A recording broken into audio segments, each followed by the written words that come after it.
Hi, and thanks for asking for access to this video that I've put together, where I'm going to go into more detail about the PDF that you hopefully received. I am following this, but I'm explaining things more. So if you can hear me shuffling bits of paper, I apologise, but it's because I don't want to miss anything out. The main purpose of this is to establish whether or not tutoring is something that you might want to consider. So we are going to look at whether owning your own tutoring business is a good idea for you.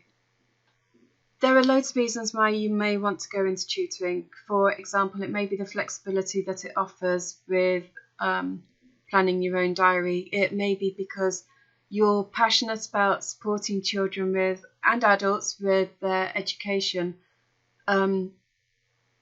but working in a school doesn't appeal, maybe because you have other commitments, or you may think there's too much bureaucracy, or there may be a lot of reasons why you want to get into tutoring. It may be the financial aspect of it, because a good tutor can earn good money, and a good tutor will always have high demand of people seeking their services. Since I started what was originally Star Tutoring, now Clara James Tutoring, within 6 months I had to take it on as my full-time job, and I've always had a waiting list. At the minute things are going crazy with people getting in touch asking if I can help, and that was before the whole coronavirus thing started, and there was a fear of schools shutting down, people taking their children out of schools because of concern over their child getting infected or bringing the infection home to others. So tutoring, a good tutor will always find good work.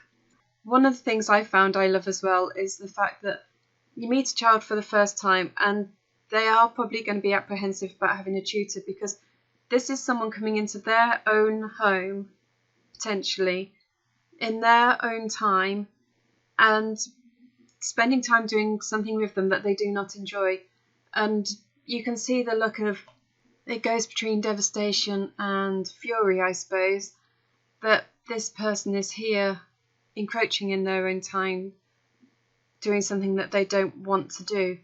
And then you spend the time with them, and by the end of the hour you can go, look, I hope you enjoyed that, I hope you benefited from it, but please do say if there is anything there that you want changing.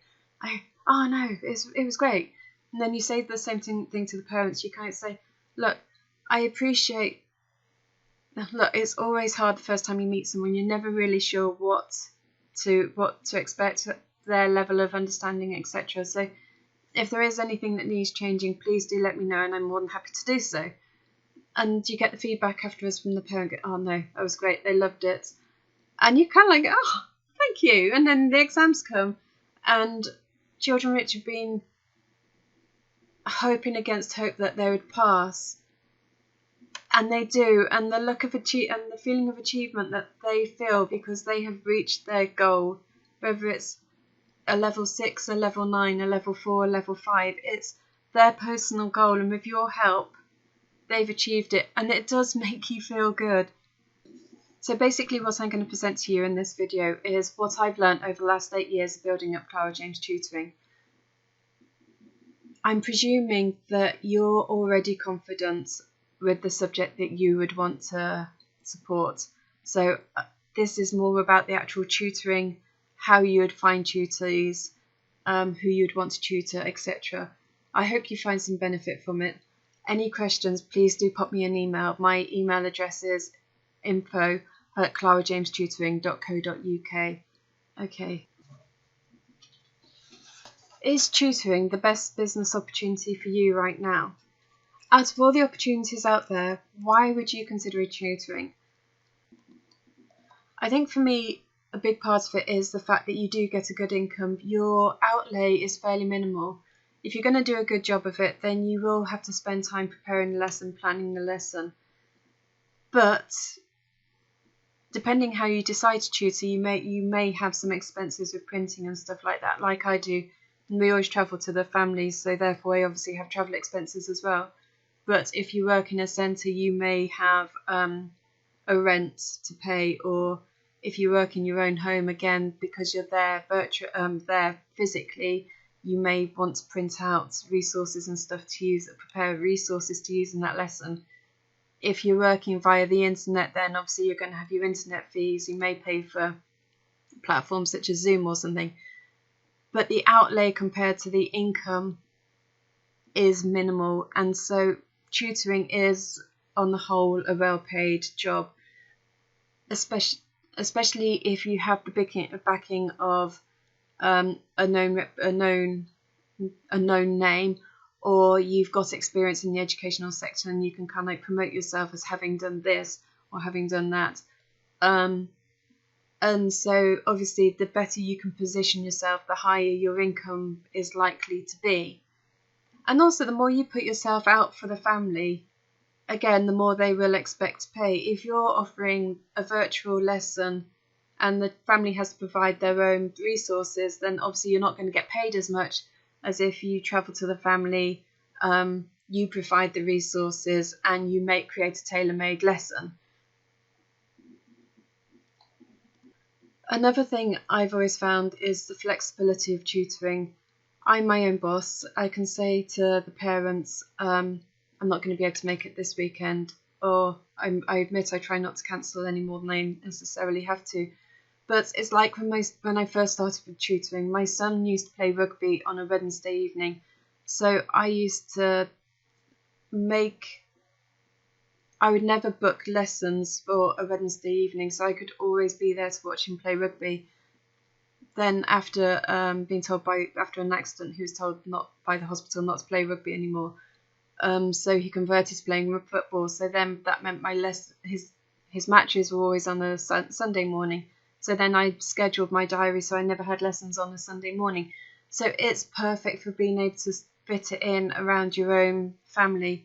And I'm also finding more and more that with children being homeschooled, again, before the whole coronavirus pandemic, more and more children are becoming homeschooled, which means more and more tutors will be able to fill the hours that they need to create during the working day. So maybe not every hour, but you will be able to do a good percentage of them when your own children are at school or in childcare or whatever. So the flexibility of tutoring is fantastic, though you will need to be prepared that a lot of the hours will take place on an evening or weekend. And that, I must admit, will put a lot of people off, because imagine it's a warm Saturday afternoon and your partner goes, "Oh, let's put the barbecue on." Yay! Except you have to go to work, and so the family all took into a barbecue and you're heading off to someone else's house for an hour's worth of maths or English or whatever it is that you decide to tutor. So every job will have its highs, but there is often also the lows with it. And I think with tutoring, the fact that you do need to work evenings and weekends can be one of the negatives. So just bear that in mind. Something else I love about tutoring is the fact that I can do all my preparation and everything from home. I have my computer here, I have my printer here, I have a bookshelf there with all the folders on that I keep everyone's individual lessons resources in. I have filing cabinet with additional resources, and then behind me you can't see it because I've got a banner up, which I don't think you can see. Clara James Tutoring. But behind there's a bookshelf where I've got a lot of textbooks and things that I've bought over the years, partly because I have an interest in dyslexia and autism, so I read a lot about it, and I also read a lot on growing my business. So I have bookshelves, and there's that one there, and there's another one out here as well. I have bookshelves upon bookshelves of books, knowledge that I dip into from time to time. But the great thing is, my lot are all at university now, or Clara works full time, but when they are here, I am very often here as well. I can do my planning at a time that suits me. I'm at home doing it. I don't have to be in an office from certain times. I have to be at lessons, but I don't have to be in lessons are purely for that hour or however long your lessons are. But the majority of my time is spent working from home. You may even decide to run your lessons from home. The only thing I would bear in mind of that is if you have young children which are going to need your attention, mind they don't disrupt you, because that family is paying for that period of time and you're in divided attention. So I have heard of a lot of families who get disgruntled because they're paying the tutor for that time, but the tutor's distracted by either their phone or their family or other things happening around them, which if you're in a centre or that person's home is obviously less likely to happen. So do be aware that if you run your lessons from home, that is something you'll need to consider.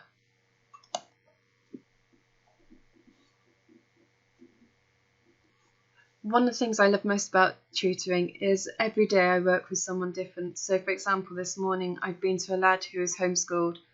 He's 16 and he sits his exams this summer. This evening I will go to a young girl who is very, very bright in year 8. When I first started going to her in year 6, she lacked confidence.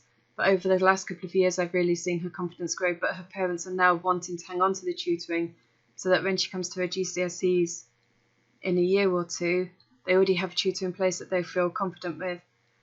I would then I then have another couple of lessons with 2 more children who are doing their GCSEs this year. One's doing high paper, one's doing foundation. Tomorrow I will be working with an autistic lad, a dyslexic girl and another autistic lad. So the way we approach every lesson will be completely different, because on Thursday I'll be working with a 6-year-old who's autistic, and we might sit there and we have, one of the things he likes doing the most is we have a picture, and on it has questions, and each time he answers a question he can colour in or spell the word or whatever it is. He can colour in that part of the picture, and he has one, I have one, and we both do our own things, or we both work together but individually. Whereas tonight when I go to the lad doing his higher GCSEs, because exams are only a couple of weeks away, filming this in March, we'll probably work through a past paper. Then what we'll do is we'll use that past paper to draw out parts of the curriculum that he's not that confident with, and then we'll perhaps put together I'll then put together resources which we can use to build on his confidence in those areas. But every lesson, every person, every family, every situation is different. I've worked in a house where they had an indoor swimming pool, a gym, a conference room. I've worked in a house where there was the kitchen and the living room all in one, and so because there was nowhere else for the rest of the family to go, by the end of the hour, the mum, the dad, the younger brother, me, and the lad I was actually supposed to be there with, all 5 of us were actually all sat there working on the tasks together. I've been to another house where the family were moving out as we were having our lessons. So as we were sat there working on the floor, the furniture was literally disappearing from around us.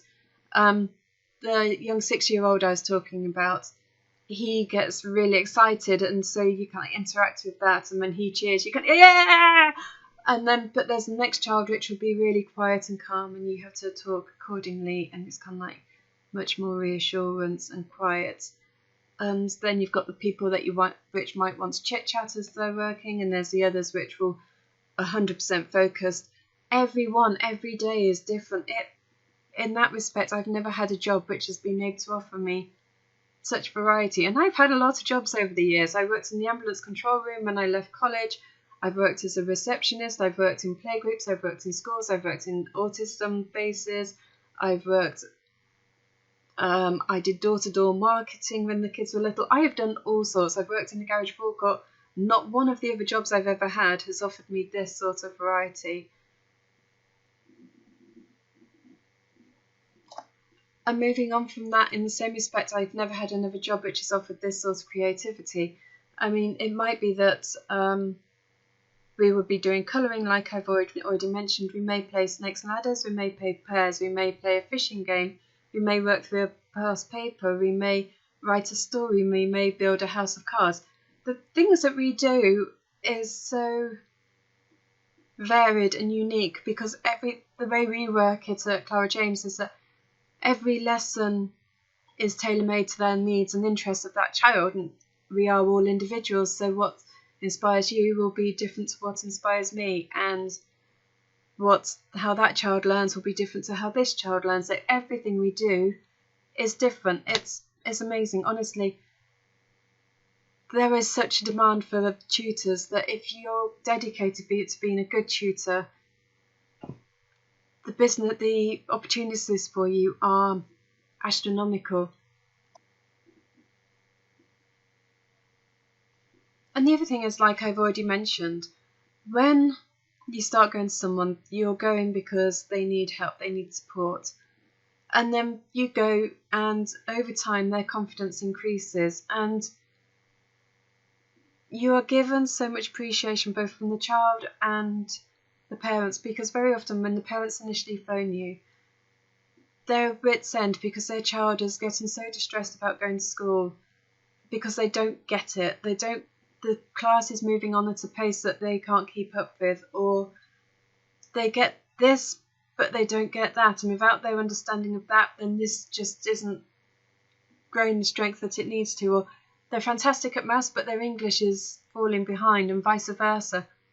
And so as the parents can see their child's enthusiasm grow, the more and the thing is, I believe that if the child is enthusiastic about participating, then the more they participate, the more practice they're getting. The more they're practicing, the more confident they become. The more confident they become, the more they want to have a go. And the more they have a go, the better they become. And so it becomes a self-fulfilling prophecy, and it's a spiral which goes from strength to strength. And it's amazing because you do see a difference in that child's ability. It can even happen in an hour. I sat working with a lad the other day. We were doing simultaneous equations, I think it was, and at the beginning of the hour you could just see it was going straight over here. He had no idea. And we did a few examples, we played a couple of games, and suddenly he had that eureka moment, and it worked and it clicked, and he knew exactly what it was he was doing. And from that moment on you could just kind of see his posture changed, and yes, I although he didn't actually say it, you could kind of like see his brain kind of going, I can do this. I'm not going to dwell on this because this is something I've just basically said, but as their confidence grows, you can see their enthusiasm grow with it, and with their enthusiasm, it also makes your life a lot easier, because the more enthusiastic they are, the more they want to participate, and the more they want to participate, the easier it is for you to support them in their learning. But enthusiasm comes with confidence, and confidence comes with knowledge, and the more you can convey your knowledge across to them, the more you'll enjoy the job.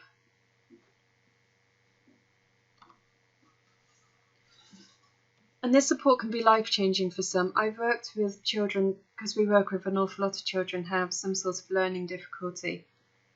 But all they need is a level 4 in order to be able to progress and put maths or English or both behind them. And so with the support that you give them, they pass that exam. And not only does their confidence grow, but also their opportunities in life, because it's gone from being not having these core academic qualifications to having the thing that puts them on a par with everyone else.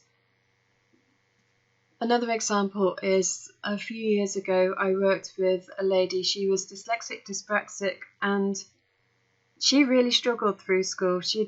But she wanted to go to university to become an occupational therapist. But before she could do that, she needed to get her maths and English. She'd approached the local college and sat the exam, and she failed the exam dismally.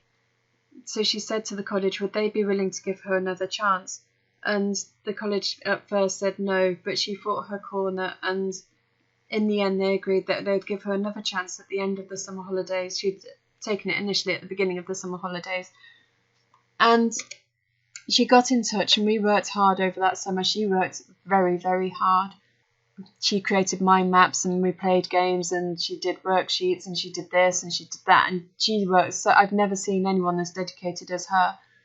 But at the end of the summer she went back to the college to sit that exam, and she passed, I don't think in her wildest dreams or in their wildest dreams they ever dreamt that she would, but she did. And that meant that she was then able to access the Access course, which then meant 2 years later she started the opportunity of her lifetime, which was to study occupational therapy at university. And without having got her maths or English first, there is no way that they would ever have let her onto that course. When I started tutoring, my aim was to work with young early years and children with special educational needs, because that's what my background was. That was my comfort zone. And then a friend, my ex-husband, got in touch with him and said, did he think I'd be able to help her daughter with her GCSE maths? And he passed the message on. Like I said, I'm willing to give it a go, but I haven't done maths for years. So if you're not happy, please do say. I've had teenage children. I'm fairly thick-skinned. And we won't take it any further. I won't take offence. And she passed, and the mum passed my name on to someone else, and then my name went on to someone else, and it's had a snowballing effect over the years. And now I probably work with more GCSE students than I do mainstream than I do younger children. But I also still work with a lot of special needs children, although this particular girl wasn't. But I have found that over the years, in order to A, grow the business, and B, be able to support the children with the subject they're studying, I've had to grow my own knowledge. I would say I have far, far more knowledge now than I had when I started tutoring back in 2012. And I was talking to Clara's other half the other week, who was talking to me about sales, and we were saying that so much of what you do on a day-to-day basis, you don't realise how much more you know having done it for a while, because it just becomes your everyday norm. It's things like, earlier on I was working on my Google AdWords. If you'd asked me about that 6, 7, 8 years ago when I first started, I wouldn't have had a clue, yet these days I'd spend quite a lot of time each day doing it. If you'd asked me about go back to simultaneous equations when I first started, again, I knew it, but it had escaped my mind because it was so long since I'd done my own GCSEs. But I've relearnt it, and the curriculum is now there in my mind waiting to be used when is what people want to study. Just by little bit every day, I always listen to audiobooks when I'm driving. I read a lot. I've taken courses, I've done so much, but also just naturally I've learned a lot over the years, which has helped me grow a stronger and better business. And as you grow your business, you will inevitably learn a lot as well, which can be passed on to improve your business. Another key point as well is that you don't actually need to be a qualified tutor at the moment in the UK to become a tutor. If you don't have an educational background, you may have to find something else that you can use to promote yourself. But if you become part of a bigger organisation, they will support you with that. If you decide to go it alone, then obviously that's something you're going to have to work out for yourself. But I've never qualified or wanted to qualify as a teacher. My degree is childcare and education. I've worked in a whole range of educational settings, from MVQ as an MVQ assessor, playgroups, nurseries. I've worked in creches. I've worked in autism bases. I've worked in mainstream schools. I've worked as a childminder. The list of jobs I've had within this environment, the educational and childcare environment, are numerous. I'm not a qualified teacher, but because of how we've done things, it's never made a difference. The reputation of the company has grown without that being necessary. And you'll find as well that if you put enough into it, if you're not a qualified teacher, it won't make a difference, because I think people, this is nothing against teachers. I've got some teachers who work for me who are amazing I've got some teachers who work for me as tutors who are amazing, so please don't get me wrong, this is by no means criticism. But what some parents feel is that the child hasn't understood the teacher at school, so they're happy to have someone with a different approach work with their child at home. Or children which have been taken out of school because the parents didn't like the school environment are looking for an alternative to a teacher at home. They want someone to come at it from a different angle.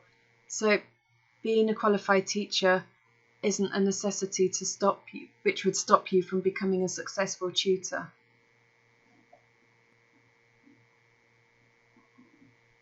And the other thing, having spoken to a lot of teachers over the years when they've come for interviews and things, something that irritates is the fact there's so much paperwork. They went into teaching to support the children, but they spend so much time doing paperwork that they don't have the time that they can now commit to doing the work that they actually set off to want to do. And there's so much bureaucracy and politics within the school that actually tutoring works better for them, because they don't have to face that on a day-to-day basis. Who your ideal student is may come across as the same strange question, but it's something you need to be really sure about, because otherwise you try to end up helping too many people and not helping anybody properly. For example, when I've already mentioned, when I started, I wanted to support children in early years or those with special educational needs, because that was my comfort zone.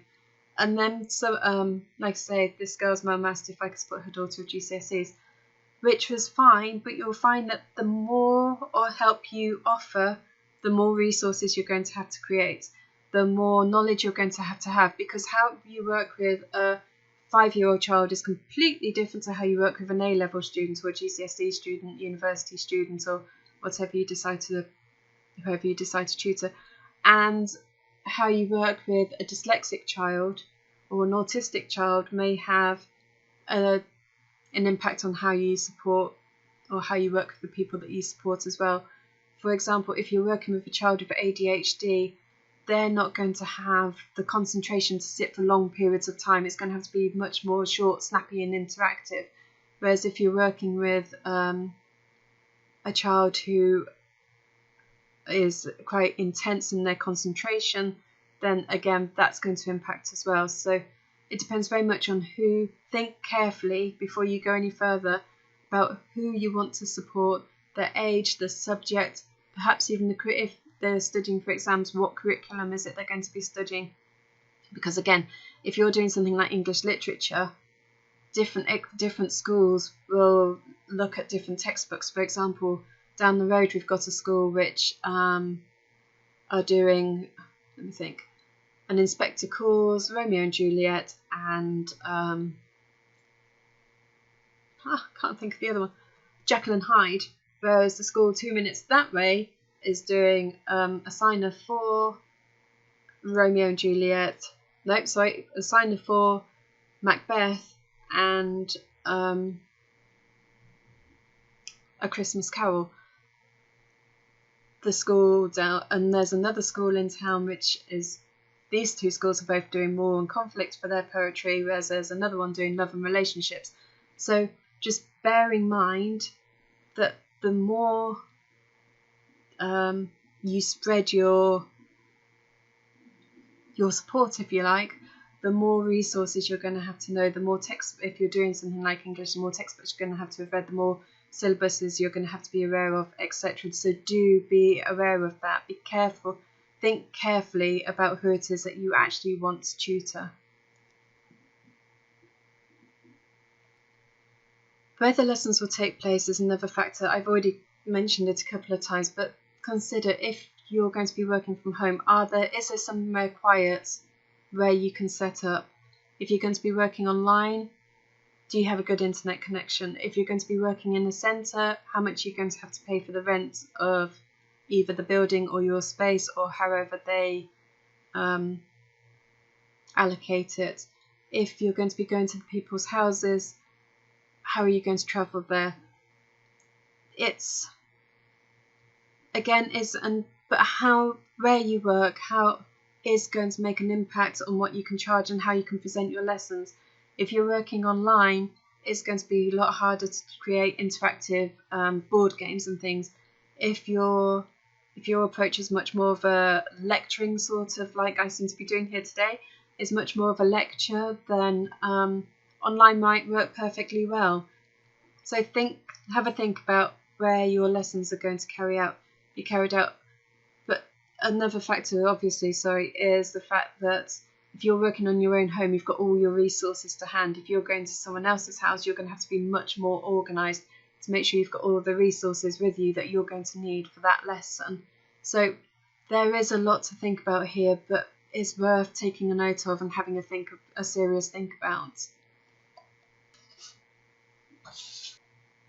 Bear in mind that leads are the forefront of your business. If you don't have work coming in, then eventually your business is going to dry up. Most tutors will find they have peaks and troughs throughout the year of busy times and quiet times. For example, you can always tell when schools have just had a parents' evening or mock exams or reports have just come out, because suddenly the phone is busy with phone calls. Facebook is kind of messages, can you recommend a tutor? Yes, I recommend Clara James Tutoring. Be sure that you have systems in place which will help you bring in leads when you need them. I saw, and is in the PDF, an acronym for systems, which is save yourself time, energy and money with systems. You need a system in place where you can generate leads. We've done numerous things over the years, such as the Tutoring for Charity, but on the whole, we haven't had to advertise that much for tutors over the last few years, because we've just had more work than we can handle naturally anyway. But you do need a system where you can generate leads, whether it's Facebook ads, Google AdWords, something like we did with the Tutoring for Charity. You may want to try and achieve awards just to raise your profile. You may want to do that anyway. But what is key is that you have a process where you will convert potential families into paying customers, and then perhaps you can use that as a repeat system for younger siblings, or they may have relatives that they would recommend you to, friends at school, families with young children, especially when the parents all stood in the playground at the end of the day talking. It's brilliant. It's like a grapevine. My child's struggling with this. Oh, well, we've just got a tutor that's brilliant, and they're helping little Jimmy or whatever with this. And it's a brilliant way to grow your business, because there's no better recommendation. There's no better way of creating leads than through a recommendation of someone that someone else trusts. And so make sure you have those systems in place. If your background is business and marketing, then that's going to be fairly straightforward for you, but you may struggle more with the actual implication of the tutoring itself. If your background is education, like mine was originally, then obviously the business side of things and generating leads and that may be more of an issue for you. So hopefully as we go through this website, is drawing your attention to different things that you may not have considered, but that you want to consider before you move forward. Before we move on, I just want to give you a word of caution though. If you create your own website, which is something I'd probably recommend, Facebook pages and that, again, I definitely recommend. But when you do start to put your marketing live, be careful, because there are a lot of people stalking the internet who will try and scam you. When I first started tutoring, it would be 8 years ago now, I can remember it really well. I was doing my ironing one morning, the kids were at school, and I was watching Undercover Boss and the phone rang. And the chap was lovely, he was chatty, he was a great salesman, and he drew me straight in with this offer of, I think it was something like £250 for 6 months on the first page of Google. And compared to all the other offers I'd had, that was brilliant. And I signed up, I gave my credit card details, and we were off. The next day, didn't hear anything then for 6 months. And then I had a phone call saying, I hope you're happy, but you didn't cancel the contract, so now you owe us a huge amount of money, and I don't have this sort of money to pay you. I was coming out of a divorce, I was a single mum of 3 children, I was still building up the tutoring business alongside my other jobs. It must have been very early days actually, and I was stuck, and so I kind of said, in the end I said, look, if I owe you this, if I'm legally bound to owe you this money, what I'll do is I'll give you £50 today, and then I'll pay the rest off in instalments. And so, okay, that was fine. He was happy with that. Gave him my credit card details, And that, I thought, was that. And then a few minutes later, Barclaycard phoned to make sure that I'd authorised this payment. So I said, yes, I've authorised a £50 payment. What I didn't realise was this same company were then taking multiples of £50 out of my credit card. My credit card had been clear, but within a matter of hours, they had taken £13,000 off it. And I did get the money back, but it took me over a year, an awful lot of anguish and upset. I had to go through the small claims court. I was incurring interest the whole time on this £13,000 because they'd taken it over my credit card limit. And it was stressful. And there are people out there which, if you're not careful, will zone in on new businesses and they will do their best to scam you. So please, please, please, if you take nothing else away from this video, please be careful about the marketing that you take on. Always make sure you read the small print, and please be careful for scammers.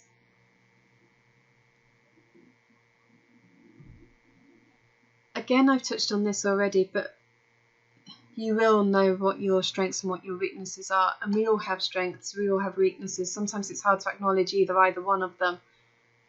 But actually having weaknesses isn't a bad thing, because when you become aware of it, it means it's something that you can build upon. And the more you work on it, the better. A bit like with the kids that you're working with, the more you work on it, the stronger you're going to become at that, and the better service you're going to be able to deliver. But what you are going to need to think about is, how are you going to get the support you need in your areas of weakness? Are you going to go for online courses? Are you going to look at YouTube clips? Maybe you'll read books, maybe you'll listen to audiobooks, maybe you'll subscribe to a specific magazine, maybe you'll find a mentor. The methods of finding support are numerous, especially in this day and age of the internet. But do be aware that, if, like I've said previously, if your background is education, there are going to be certain aspects of running a business that you may not be sure of. Likewise, if your background is business, there may be aspects of creating, planning, implementing a lesson that you're not sure of. So be aware of your weaknesses and do your best to iron them out, I suppose, for want of a better phrase.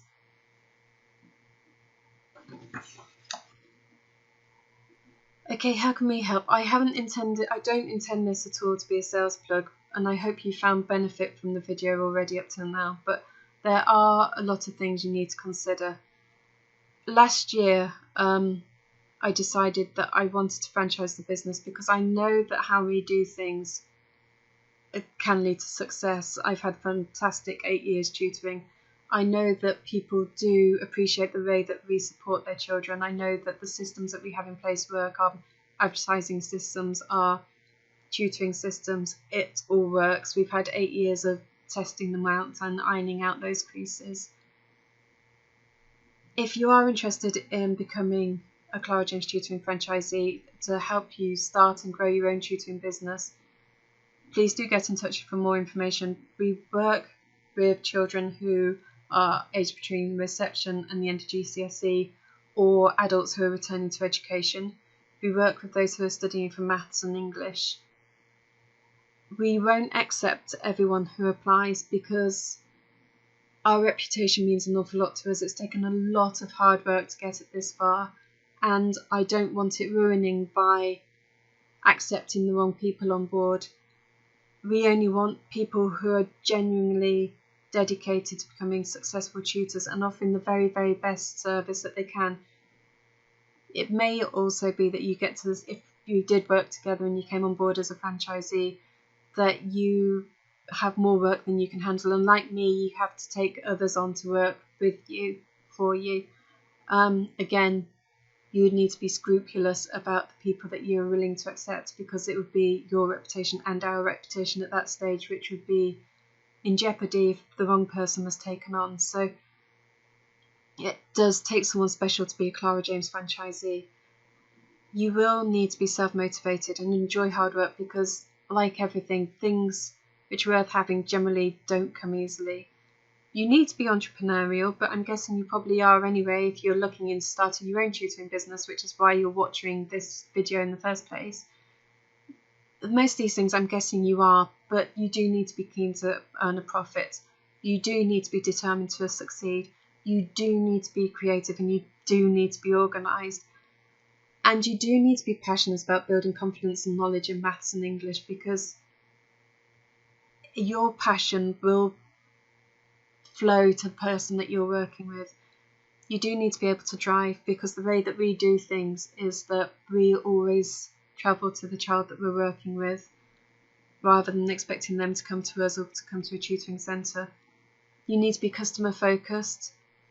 Like I've said, I've learned a lot over the last 8 years. You need to be willing to learn as well.